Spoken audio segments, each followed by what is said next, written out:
Que a graça, a paz e a presença de Jesus esteja com você e sua família. Aqui é o pastor Rômulo Eduardo Tavares e eu tenho uma mensagem de Deus para o seu coração. Como é importante a disponibilidade. Pessoas disponíveis, elas são proativas, elas servem e elas fazem diferença no seu contexto.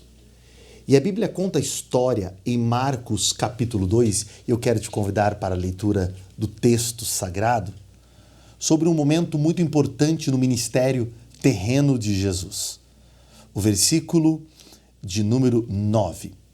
O que é mais fácil, dizer ao paralítico, os seus pecados estão perdoados, ou dizer, levanta-se, toma o seu leito e ande? Essa história narra quando Jesus retornou à cidade de Cafarnaum, aquela vila romana, porque pagava tributos ou pertencia ao distrito de Roma, pesqueira, uma pequena cidade, e Jesus voltar ali, porque ele estivera anteriormente libertando um homem de um espírito mau. E a Bíblia nos conta que agora, quando ele chega a essa região, foi convidado para ir a uma casa. Nós não sabemos muito bem qual é a casa. Muitos historiadores e teólogos acreditam que seja ou a casa de Pedro, alguns falam até mesmo de sua sogra, enfim. O que é interessante dizer é que Jesus foi convidado para entrar naquela casa. Bem-aventurados são todas as pessoas que convidam Jesus para entrar em sua casa. Um lar que recebe a Jesus se torna um referencial para a sociedade ao redor. Jesus quer ter conosco um relacionamento pessoal, não ser um Deus distante ou apenas do ambiente eclesiástico. Por isso essa atitude de dizer Jesus entra na casa torna-se uma nobre lição para nós. A pergunta aplicativa é: e você, já convidou Jesus para entrar em sua casa? Ele entra naquela casa e Marcos vai nos contar que rapidamente a casa ficou lotada e nem na porta tinha lugar para as pessoas. Diferentes necessidades, desejos, motivos, objetivos que levaram as pessoas a irem até Jesus. Deveria ter curiosos, outros querendo ouvir sua pregação, receber um milagre, uma libertação, uma cura, ver Jesus, estar perto dele. O certo é que a casa ficou cheia. E agora o narrador tira os olhos da casa em Cafarnaum e vai falar de 4 homens que foram atrás de um paralítico.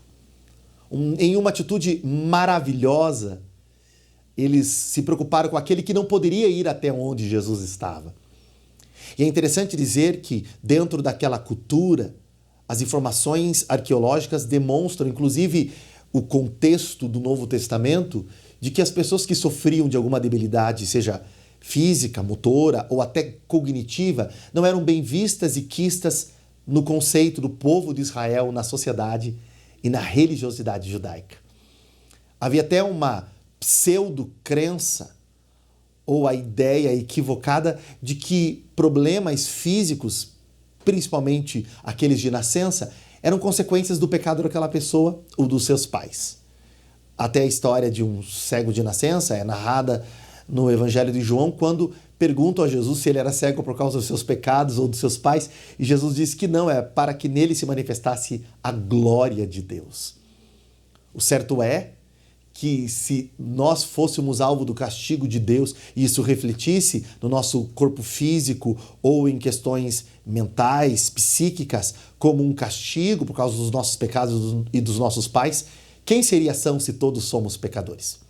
É bem verdade que a consequência do pecado trouxe a doença e a morte, mas dizer que todo problema ou toda enfermidade é por causa de um ato pecaminoso é bastante questionável e parece não ter base bíblica.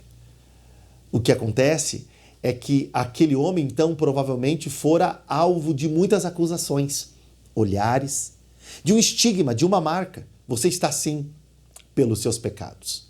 É um castigo divino, é um juízo de Deus. Então, além da pessoa sofrer com a sua debilidade, utilizavam-a para acusação, condenação, sectarismo.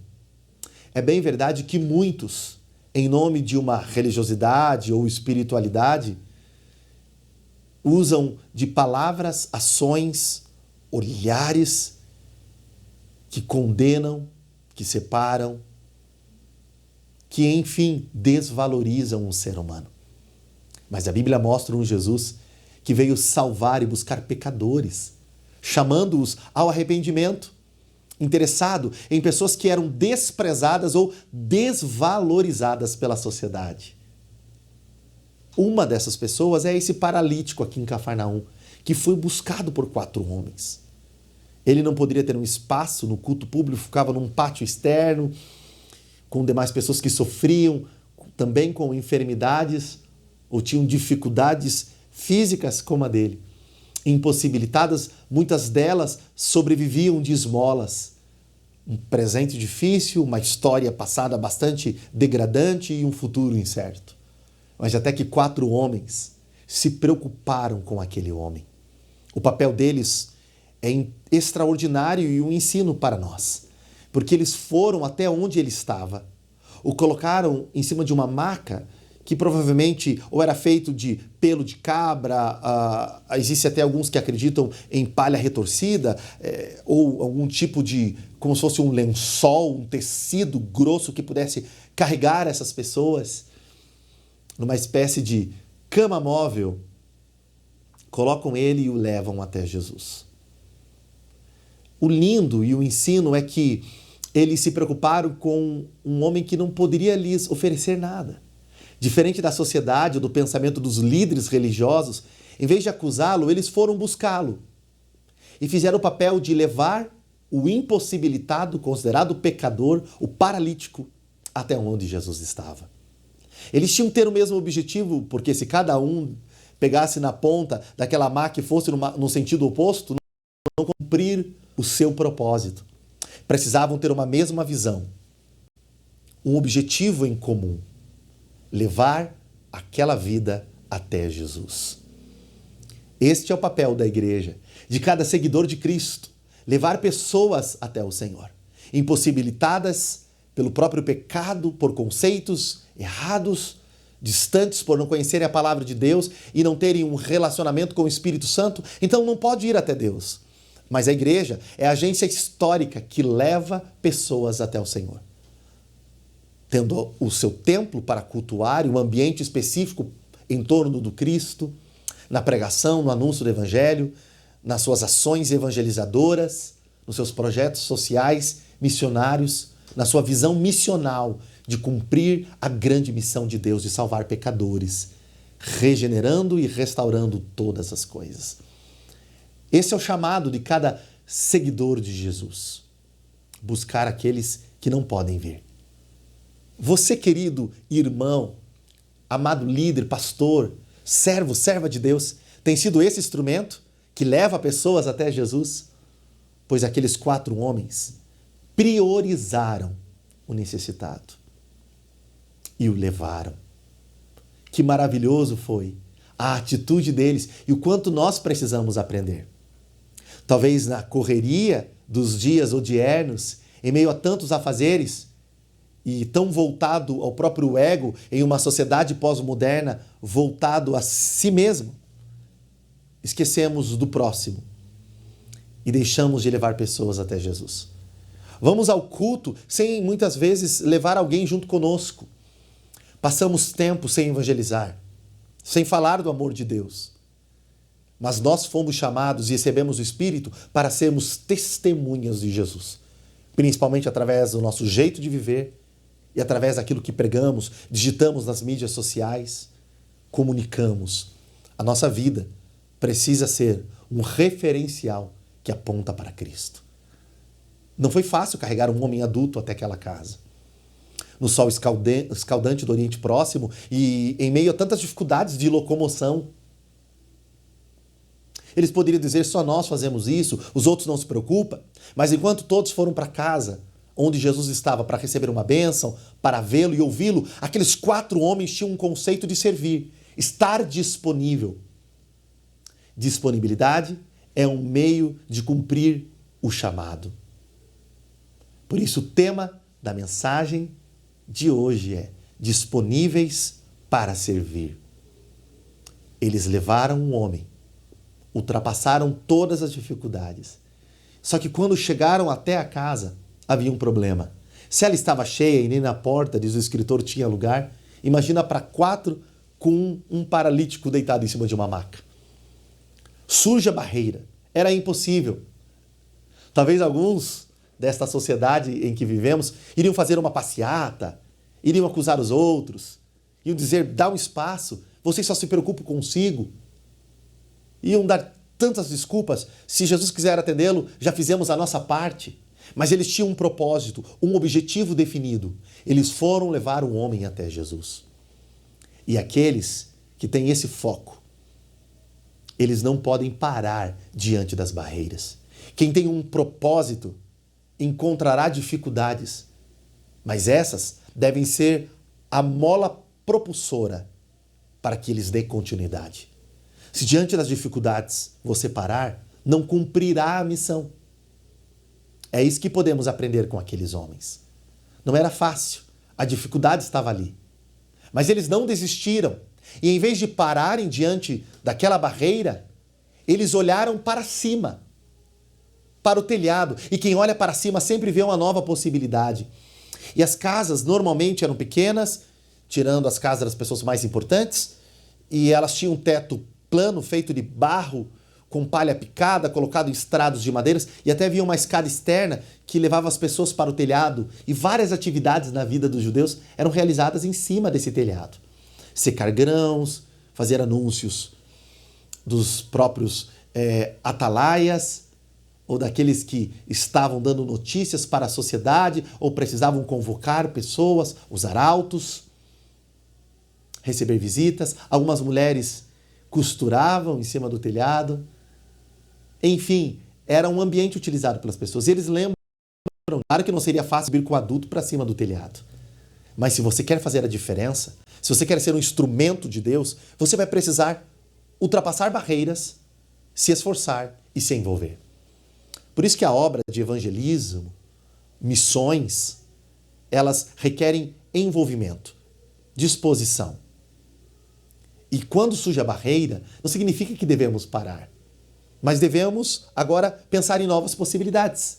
Talvez estou ministrando para pessoas que tinham um objetivo, inclusive na sua vida espiritual, de ir até Jesus, voltar para os braços dele, levar alguém, buscar uma resposta em oração. Estava em uma campanha de consagração, de busca pela presença do Senhor. Mas surgiram barreiras e por causa das pessoas, a falta de compreensão dos outros, a ajuda dos outros ou as dificuldades, você parou.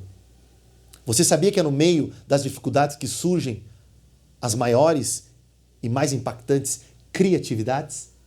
Eles criaram um outro meio. Eles subiram no telhado. E a Bíblia diz que eles não apenas subiram e levaram um homem. Eles tiveram que se envolver. Literalmente arregaçar as mangas. Colocaram as mãos no barro e fizeram um buraco. E não era pequeno. Tinha que passar aquele homem com o leito. Até que eles vão baixando ele onde Jesus estava. Eu penso na sensação das pessoas que estavam dentro da casa, caindo um pouco de barro e de repente descendo um leito.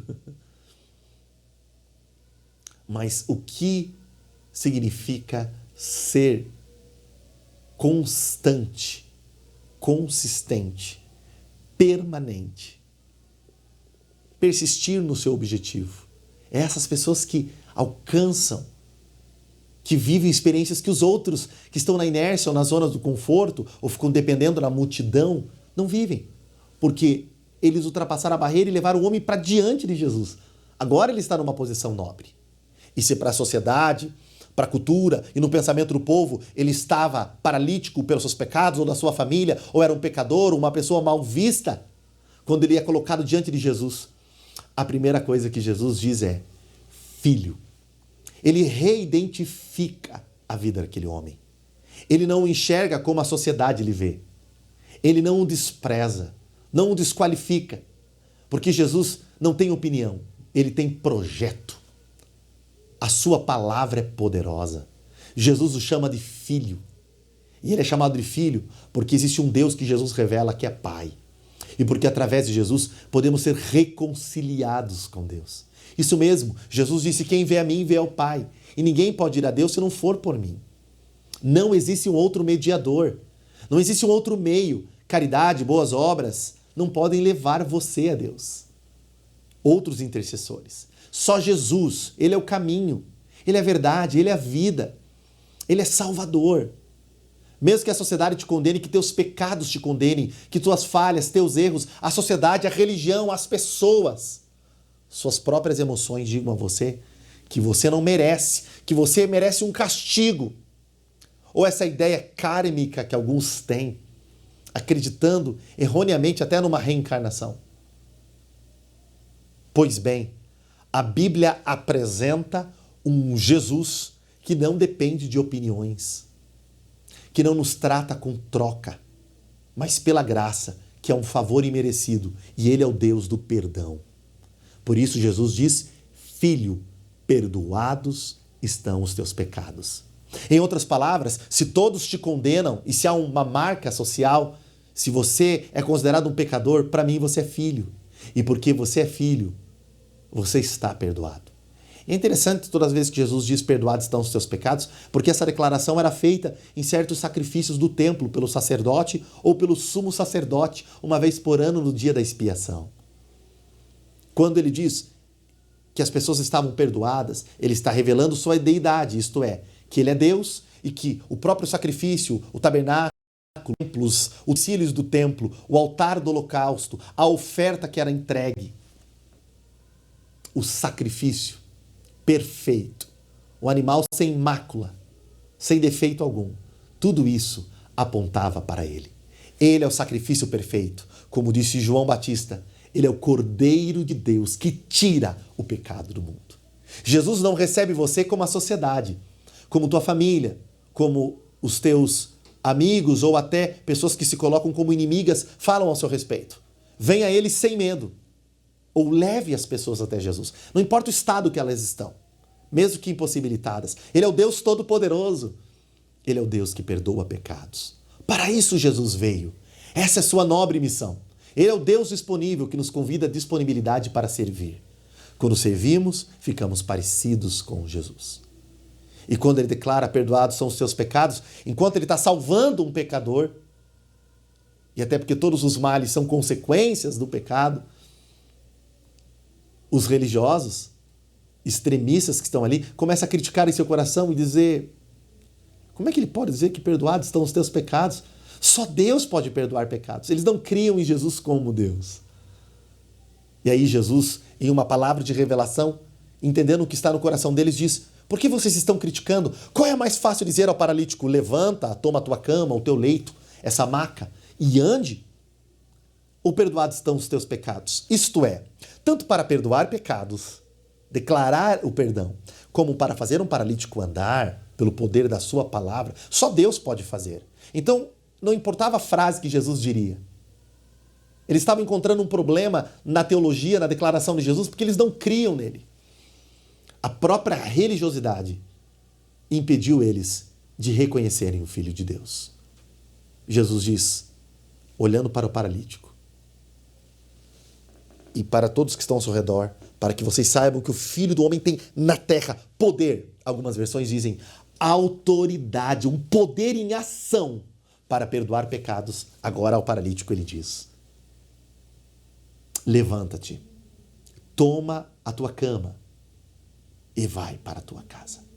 Quando ele diz levanta-se, levante-se, ele está libertando aquele momento, transformando aquele momento dele, caído, sendo carregado pelos outros, desvalorizado,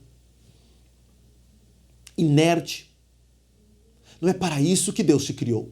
O pecado te torna um ser caído, mas o Salvador Jesus te levanta pelo poder da palavra. Ele é a própria palavra viva, que faz a palavra de Deus ser aplicável.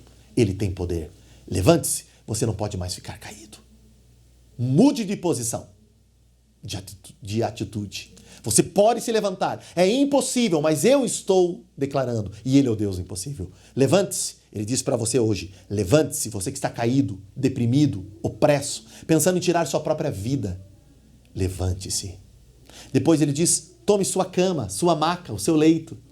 Aquele homem passou a sua vida inteira sendo carregado. Jesus está tornando ele livre do seu passado. Você não depende mais. Agora você pode ser livre. Você não precisa mais ficar preso à sua incapacidade. O seu encontro comigo lhe reidentifica. Agora você é um filho, e um filho que pode se levantar, mas você também tornou-se livre do passado.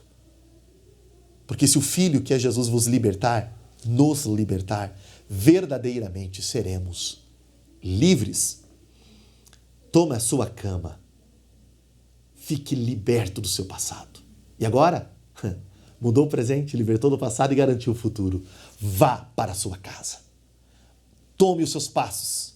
Ande, caminhe, tenha uma nova direção. Prossiga, desenvolva. Vá, porque em mim você tem um novo rumo. Você pode dar os seus passos. Jesus é aquele que transforma a existencialidade humana. É isso que ele está dizendo a você. Mude de posição. Não precisa mais ficar caído. Liberte-se de tudo que está ao seu passado, da sua cama, da sua zona de conforto ou do instrumento pelo qual te carregavam, te identificavam. E volte para a sua casa, para a sua vida, para a sua família, para o seu lar, agora como uma nova pessoa. Não mais o paralítico de Cafarnaum, o pecador, mas o filho perdoado, curado, o milagre ambulante, um instrumento de testemunho de que Jesus é Deus, está vivo e, como diz o texto, tem poder para perdoar pecados. Mas apesar desse tema, poder para perdoar pecados, parecer ser o central aqui do narrador, eu quero falar de disponibilidade, que é a nossa proposta hoje. E ela se faz de duas formas. Dos homens que estavam disponíveis, os 4, e levaram aquele paralítico, e a gente não sabe o nome, o sobrenome, o que faziam, porque quem é um instrumento de milagre não precisa de autopromoção, apenas cumprir a missão. E a disponibilidade de Jesus em atender, servir e priorizar o necessitado. Com tantas pessoas naquela casa, Jesus fez o milagre. E sabe o que a Bíblia diz? Quando o homem se levantou, pegou sua maca e saiu andando, imediatamente, naquele mesmo instante, pelo poder da palavra, e se retirou à vista de todos, eles se admiraram e começaram a dar glória a Deus. Mudou o discurso. O paralítico, a vida dele e a cura dele influenciaram os outros. Porque o milagre é um meio, não um fim. Ele aponta para Jesus como um Deus que perdoa pecados, mas eles servem para influenciar os outros e edificar. Ele muda o assunto. Em vez de criticarem, agora glorificavam a Deus dizendo, jamais vimos coisa assim. A sua vergonha, as suas dores, suas lágrimas, suas perdas e impossibilidades em Jesus poderão ser transformadas em um testemunho e um motivo de glorificação a Deus. O Senhor será glorificado. Levante-se, tome sua cama e ande. Você também precisa agora se disponibilizar. Você está disponível? Deus pode contar com você? Ele está disponível para ouvir a oração, perdoar pecados quando clamamos e nos arrependemos, atender, abençoar. Não é um Deus que está com os ouvidos agravados, os olhos fechados e as mãos recolhidas, como disse o profeta no Antigo Testamento. Ele é um Deus presente na história, que age, e é um Deus interessado, que ama e transforma vidas. Eu quero orar agora com você, sua família, e que você possa ouvir essa palavra, compartilhar com o máximo de pessoas possíveis. Breve estaremos aqui novamente gravando uma mensagem para o seu coração. Pai, em nome de Jesus, a Ti clamamos, porque Tu és um Deus vivo, maravilhoso, cheio de amor. Oramos para que o perdão dos nossos pecados seja manifesto através da Tua misericórdia pelo Teu Espírito. Que o sangue derramado na cruz nos lave, limpe e purifique. Que o Senhor nos dê uma nova identidade, uma nova história, uma nova postura e que possamos viver um novo tempo. A nossa oração é que venha a nós o Teu reino e seja feita Tua vontade. Ajuda-nos a levantar-nos, tomar a nossa cama e ir para casa. A não sermos movidos pela indiferença da multidão ou pela crítica daqueles que, por sua religiosidade, não conseguem enxergar nem em Jesus o Deus que perdoa pecados. Obrigado pelo privilégio de estarmos na sua presença e hoje reconhecemos Jesus como Rei, Senhor, Salvador e Deus. Oramos para que tua bênção, a cura divina, a libertação, a transformação, os milagres alcancem aqueles que estão sintonizados conosco agora. Que a presença do teu Espírito paire, sopre e se manifeste onde essa programação chegar. E que haja paz, vitória e bênção. Nós declaramos em nome de Jesus e já agradecemos pela fé. Amém. Diga, eu creio em nome de Jesus. Que Deus te abençoe. Continue na paz do Senhor. E lembre-se, quando nos disponibilizamos, não depende da nossa capacidade e nem dos outros. É o Senhor que realizará a sua obra para a sua glória. Jesus está vivo e Ele voltará. Deus te abençoe e que a paz do Senhor esteja com você.